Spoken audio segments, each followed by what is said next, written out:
জাতীয় বিশ্ববিদ্যালয়ের অনার্স প্রথম রিলিজ স্লিপ কবে দিবে, কিভাবে আবেদন করবে, কলেজ চয়েস কীভাবে করতে হবে, কত টাকা লাগবে, আবেদন ফি, টোটাল বিষয়গুলো নিয়ে একটু আপডেট দেবো। তাই ভিডিওটি অবশ্যই শেষ পর্যন্ত দেখবে। আর পরবর্তীতে আমাদের এই চ্যানেল থেকে তোমরা অনার্স ডিগ্রি ভর্তির আপডেট পাবে, ভর্তির সাজেশনগুলোও পাবে, মানে ভর্তির পর আর কি প্রথম দ্বিতীয় তৃতীয় বর্ষের এক্সামের সাজেশনগুলো, ফর্মগুলো আপডেটগুলোও পাবে। তাই অবশ্যই এই চ্যানেলটিকে সাবস্ক্রাইব করে আমাদের হোয়াটসঅ্যাপে যোগাযোগ করবে। যদি তোমাদের কোনো কিছু বুঝতে অসুবিধা হয় তাহলে আমাদের ওই হোয়াটসঅ্যাপে যোগাযোগ করবে, আমরা তোমাদের সাহায্য করব। তো চলো শুরু করি আজকের এই ভিডিওটি। দেখো, তোমাদের এই যে অনার্স ভর্তি প্রথম রিলিজ স্লিপের আবেদন কার্যক্রম, এই প্রথম রিলিজ স্লিপে কিন্তু তোমাকে সব কিছু করতে হবে, কারণ প্রথম রিলিজ স্লিপে চান্স না পেলে সেকেন্ড রিলিজ স্লিপে চান্স পাওয়া অনেক বেশি কঠিন হবে। সো তোমরা যারা আমাদের দিয়ে আবেদন করে প্রথম রিলিজ স্লিপে 100% চান্স পেতে চাও, তারা আমার হোয়াটসঅ্যাপে যোগাযোগ করবে। বিগত বছরগুলো আমরা আবেদন করে অনেক শিক্ষার্থীকে চান্স পেয়ে দিয়ে ভর্তি করে দিয়েছি, এবছরও করতেছি আবেদন, মানে আবেদন করবো আর কি। এই জন্য তোমরা যারা আমাদের দিয়ে আবেদন করবে, আমাদের হোয়াটসঅ্যাপে যোগাযোগ করবে। আমাদের দিয়ে আবেদন করলে সুযোগ সুবিধা সব দিক থেকে তোমরা বেশি পাবে।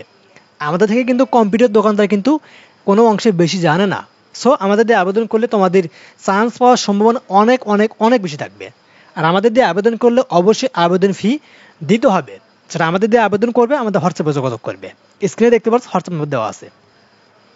তো এখন আসে তোমাদের এই যে অনার্স ভর্তি পরীক্ষা, এই যে প্রথম রিলিজ স্লিপে আবেদন কার্যক্রম, এই প্রথম রিলিজ স্লিপের আবেদন কার্যক্রমে তুমি কিভাবে আবেদন করবে, আবেদন কবে শুরু হবে এটা পরে বলতেছি। আবেদনে তুমি কিভাবে করবে, তোমাদের আবেদন করার জন্য মূলত কি করতে হবে, তোমাদের জাতীয় বিশ্ববিদ্যালয় ভর্তি বিষয়ক ওয়েবসাইটে আসতে হবে।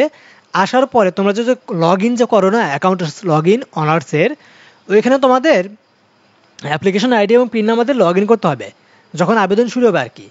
লগ ইন করার পরে তুমি ওখানে দেখতে পারবে তোমার ওখানে অ্যাপ্লাই ফর ফার্স্ট রিলিজ স্লিপে একটা অপশন চলে আসবে অটোমেটিক। ওইখানে ক্লিক করে তোমাকে এক ধাপে 5টি কলেজে আবেদন করতে হবে। পর্যায়ক্রমে তোমাকে 5টি কলেজে তুমি বিভিন্ন সাবজেক্টে চয়েস করে আবেদন করতে পারবে। এখন আসলে তোমাদের প্রথম রিলিজ স্লিপ কবে শুরু হবে, তোমাদের প্রথম রিলিজ স্লিপ শুরু হবে আগামী সেপ্টেম্বর মাসের প্রথম সপ্তাহে। তোমাদের এই যে সেকেন্ড মেরিট লিস্টে ভর্তি কার্যক্রম, কোটা মানে সেকেন্ড মেরিট লিস্টে মাইগ্রেশন, কোটা মেরিট লিস্টের এইটা টোটাল কার্যক্রম আগামী 28 তারিখ পর্যন্ত চলবে, অর্থাৎ আগস্টের 28 তারিখ পর্যন্ত। তারপর তোমাদের প্রথম রিলিজ স্লিপের নোটিশ প্রকাশ করবে, দেন তোমাদের আবেদন কার্যক্রম শুরু হবে।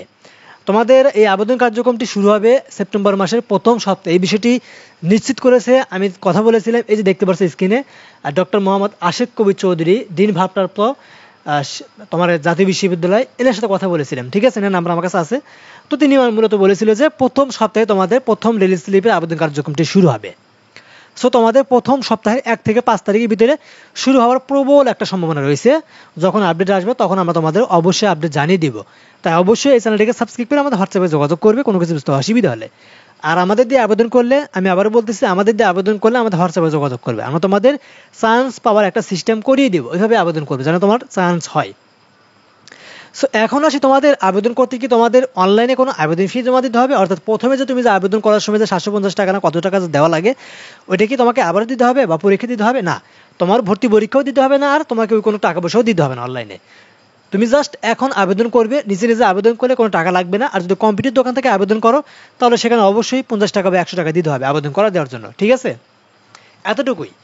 আর তোমাদের কলেজ চয়েস কীভাবে করবে, তাহলে তুমি চান্স পাবে। কলেজ চয়েসের বিষয়টা তোমাকে এখানে ভালোভাবে দেখতে হবে, কারণ তোমার মার্ক কত আছে, জিপিএ কত আছে, মানে জিপিএ এবং মার্ক এমসিকিউ কতগুলো হয়েছে এটা টোটাল তোমাকে আগে ক্যালকুলেশন করতে হবে।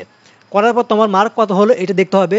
তুমি কোন কলেজটিতে আবেদন করতে সেই কলেজটি আসলে জেলা পর্যায়ে নাকি উপজেলা পর্যায়ে না বিভাগীয় পর্যায়ে, এটাও দেখতে হবে। কলেজে কতগুলো সিট আছে এটাও দেখতে হবে। কলেজটা সরকারি না বেসরকারি এটাও দেখতে হবে। টোটাল বিষয়গুলো দেখে তোমাকে আবেদনটি করতে হবে।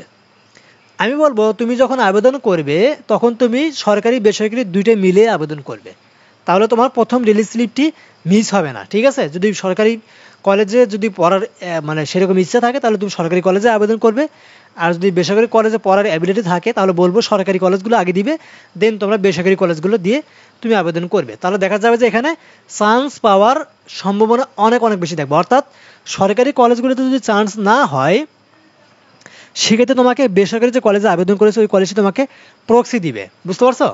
সো অবশ্যই বলবো তুমি সরকারি বেসরকারি দুইটা কলেজ মিলেই আবেদন করবে, তাহলে তোমার চান্স হয়ে যাবে।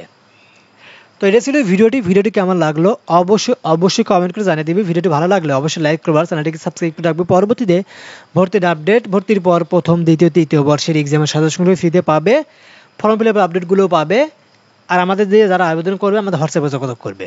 তো আজকের মধ্যে এখানে শেষ করবো। সবার থাকবে, আল্লাহ হাফেজ।